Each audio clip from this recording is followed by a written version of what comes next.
Good morning guys. Dito pala tayo ngayon. Mapasok na tayo sa trabaho. Yan po. Ihatid ko muna yung asawa ko sa trabaho niya sa Jollibee. Sa Pasig. Si Raimundo Pasig. Yan po. Dito pala kami galing guys sa Taguig. Sa Taguig kami nakatira. Nagtatrabaho naman kami sa Pasig. Ihatid ko muna yung asawa ko sa trabaho niya. Yan guys, dito na tayo sa sa may outpost, sa may Tipas, Ibayo Tipas na to. Yan po. Buti na lang walang traffic ngayon. Yan, maluwag ang kalsada, pero di natin alam sa unahan baka doon ang traffic.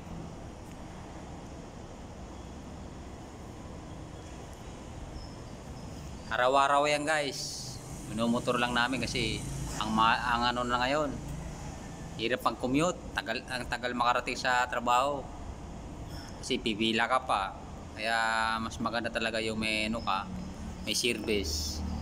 Yun na talaga yung pinakamadaling service, yung motor pagpapasok ka sa trabaho. Yan guys, ito na pala tayo sa nasa na tayo. Na tayo malapit sa Nascor. Ayan. Yung warehouse niyan guys, yan yung warehouse ng tubo. Yan warehouse ng tubo yan.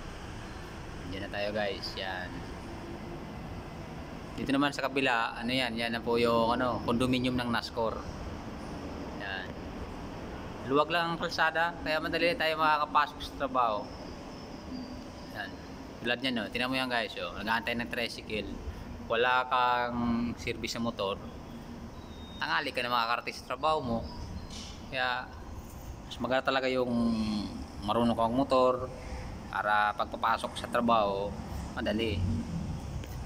Yan guys, sana walang traffic. Yan. Kasi minsan traffic dito sa lugar na to kasi pag naglabas na yung mga maabang sasakyan, yun, pag nakakasabay ko yung mga maabang truck dito, trailer, dump truck, nako ang traffic dito guys. Ito na yung guys yung yung warehouse ng ng Del Monte. Yan yan ang warehouse ng Del Monte dito sa Kalawaan, Pasig na pala to guys. Yan, Ilisco Road. Yan, dito na yung traffic, sabi ko dito na talaga yung traffic guys. Yan pero kaya natin sumingit-singit dyan sa ingat lang tayo, baka tayo masagi o tayo yung makasagi. Bis mapapadali tayo pa yung naabala.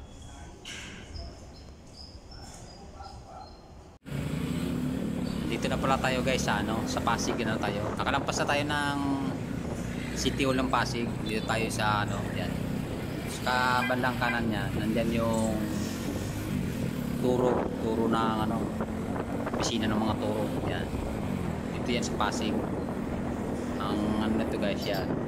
Pag nahuli ka ng Pasig, yan ka pupunta. Yan mo tutusin yung motor mo. O hindi kumpleto yung motor mo, yan ka pupunta. Dito na tayo sa Pasig. Malapit na tayo guys sa trabaho ng asawa ko. Kaya ingat lang tayo sa biyahe guys. Yan. Dito na tayo. Yan. Dito minsan traffic din to guys. Buti na lang agahan ko umalis sa bahay kasi pag alis kami ng 6:30, ang pasok ng asawa ko